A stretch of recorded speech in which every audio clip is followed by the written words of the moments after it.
welcome to the RealTime Fantasy Sports Show. I'm Jeff Paur, senior writer for RealTime Fantasy Sports, and this is my son Henry. Hi. And we're here today to talk to you about the tight end position. We're going to preview the tight end position today on the RealTime Fantasy Sports Show. Before we get to that preview, though, I did want to remind you, you can sign up for leagues at rtsports.com. We have all sorts of different price points, all sorts of different formats. You can do our famous fantasy championship for a chance to win $300,000. We have a best ball championship this year as well. We have all different games in addition to those with best ball games, All-American, different price points, high stakes. So go to rtsports.com, sign up for a league today. We're drafting every night. So if you want to get in a league and draft tonight, you can do it. Just go to rtsports.com.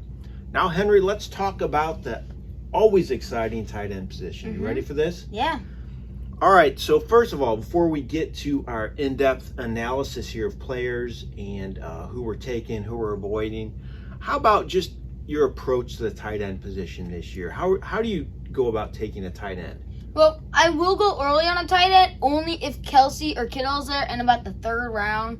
But if I miss them, I'm going pretty late for a tight end. What's pretty late? What round are you looking at? I would say 7th. All right. So for me, I'll go a little later than that. I'm not going to go early and get Kelsey or Kittle. You're probably going to have to use a second-round pick on them. I do like those guys. I think they're tremendous fantasy players. They can be a great asset to your team. But for me, I'm probably going to avoid them. If I'm going to get a top-tier tight end, it's either going to be Ertz or Andrews, and that's only if they fall to maybe the late 5th, early 6th round. But if I don't get those guys, I'm just going to wait. I think the position is a little deeper than past years. A lot of guys, I think, are going to have breakout seasons that you don't have to take too early. So I'm going to wait maybe 8th, 9th round, and I might go back-to-back a lot of times. I've done a lot of drafts already. I might take back-to-back tight ends with my picks and get 2 guys that I like on my roster, platoon them. That's kind of how I've been approaching the position this year, and I'll probably do that in a lot of my drafts going forward as well.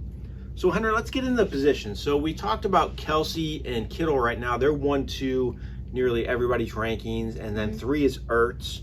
But after that, I think it gets a little, hairy. You can make some different decisions. Who do you have at 4, 5, and 6 at tight end this year?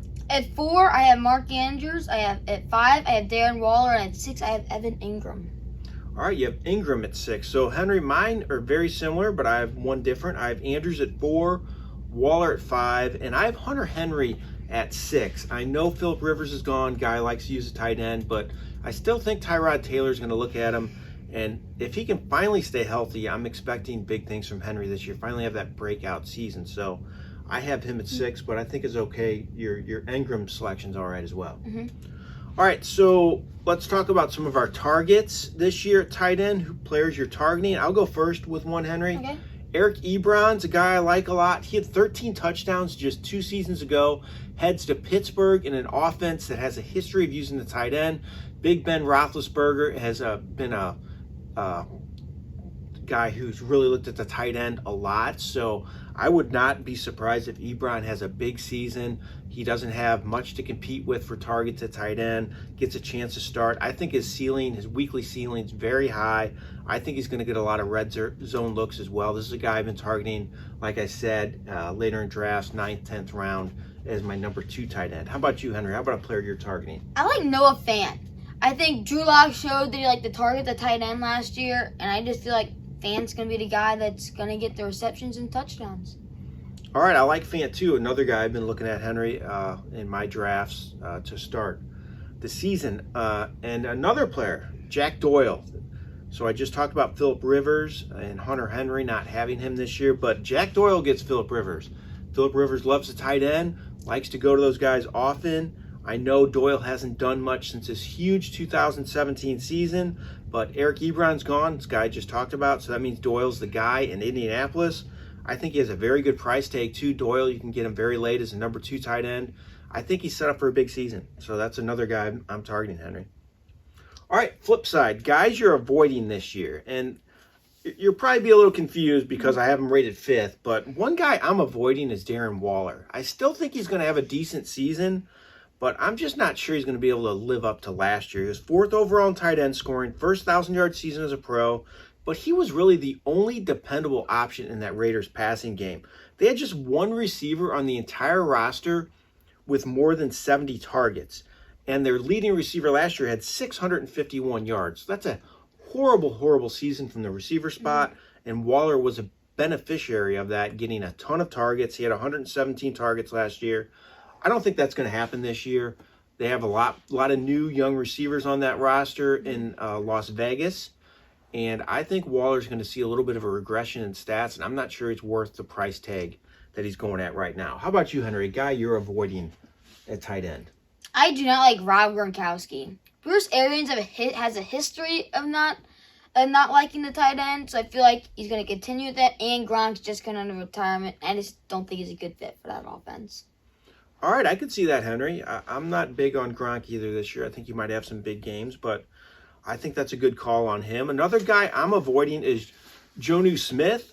Some people think he's going to have a breakout year, but I just look at last year. He started much of the year last year because Delaney Walker was banged up, and he didn't do much with his chances. This is a run-first offense. Smith was just 20th overall in fantasy tight end scoring last year, and I just don't see him having a breakout year. That's a guy I'm just letting somebody else draft in leagues right now. All right, Henry, how about some guys that are maybe sleeper candidates at tight end? I'll give you one first. Okay. Christopher Herndon is one guy that I think could surprise this year. Last year, the season was really lost because of his suspension to start the year. Then he got hurt, so he played just a game. But don't forget, he had a good rookie season, and this was especially good after Sam Darnold was a starter that rookie year. So Herndon showed a lot when he was in the lineup with Darnold, so I think that's a positive. Jets really lack some targets in the passing game, especially at receiver, have some shaky options there. I think Herndon is going to be a guy that could surprise people this year. And again, very cheap price tag for him. You can get him late in drafts. He's going undrafted in some leagues. So guy you might want to consider taking. How about you, Henry? I have Irv Smith. I think he could start and be the top pass-catching tight end in Minnesota. And there's no Stephon Diggs. So they're going to have to feed somebody to fill Diggs' spot. I think Irv Smith could be someone that could do that. I like that. Irv Smith, very talented player. Second-year tight end, has a lot of potential for the big game. Good call on him. Another guy for me, sleeper, is Mike Joseki. He had a breakout season last year, 51 catches on the year, but he was just one of 4 tight ends to see double-digit end zone targets.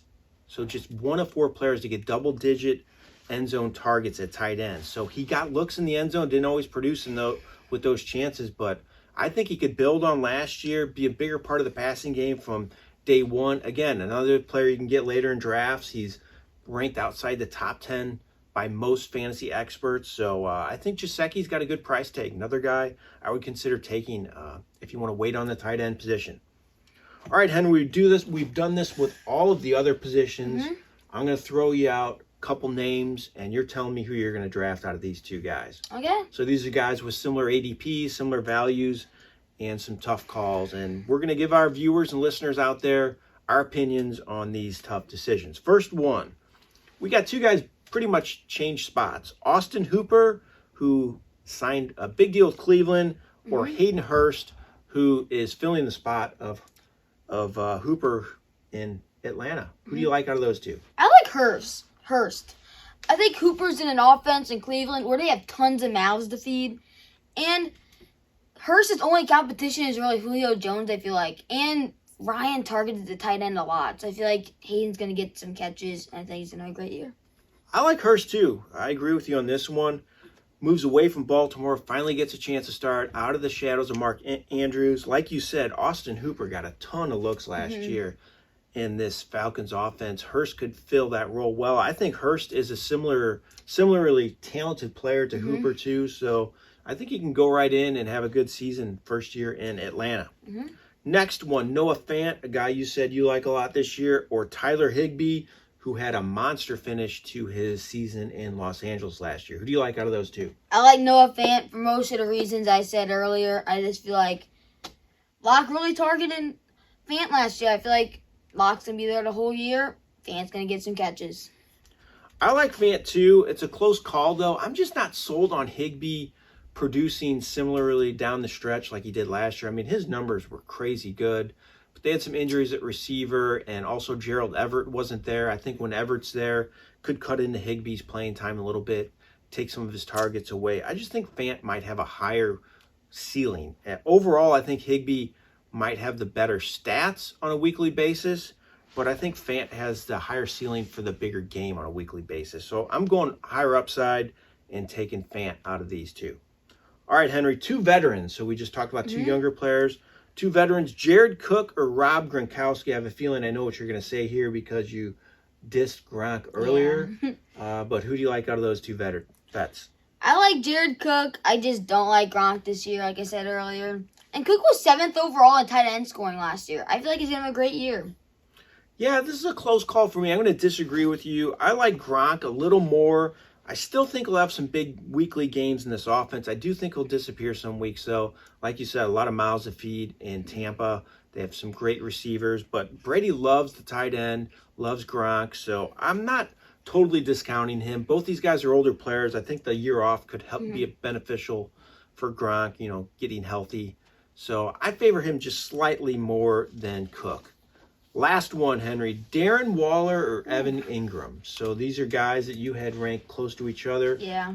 Who do you like out of these two? I like Waller. He had a breakout season last year, and Engram just can't stay healthy. I mean, Waller, I don't think he'll produce as well as he did last year. He'll still produce very well. I just don't think he'll produce as well because they have Henry Ruggs now, who's going to be a great receiver, I feel like. But I still feel like Waller's going to be the go-to person there. All right, I'm going to disagree with you again here, Henry. I do have Waller ranked higher than Engram right now, but for the price tag, I'd rather have Engram. I just think his potential's high. He played just 8 games last year, but he was still 18th overall in fantasy tight end scoring. I think he's overlooked a little bit. He had 44 catches for 467 yards. So if he plays a full year, he gets 88 receptions for 934 yards. Pretty good season. So hopefully Engram can stay healthy. Like you said, that's always been an issue for him. Hopefully he can stay healthy. If that happens, I really think he can be a legit number 1 tight end for fantasy teams. Yeah. All right, Henry, we've done all 4 positions now. They're all up on our YouTube channel, or you can listen to them on the podcast as well. So we're done with them. Yeah. We've previewed all the positions. We'll be going over more stuff in the coming weeks, so give you some more different strategy type videos and podcasts. So keep watching, keep listening, and don't forget to like this video if you're watching on YouTube, or if you're on the podcast, like it as well. Give us a good rating. We appreciate that. Also, subscribe to us on the YouTube channel. We would appreciate you subscribing to RealTime Fantasy Sports. And we appreciate you watching first and foremost. So this has been Jeff Paur, senior writer for RealTime Fantasy Sports. And Henry Power. And we hope you have a great day.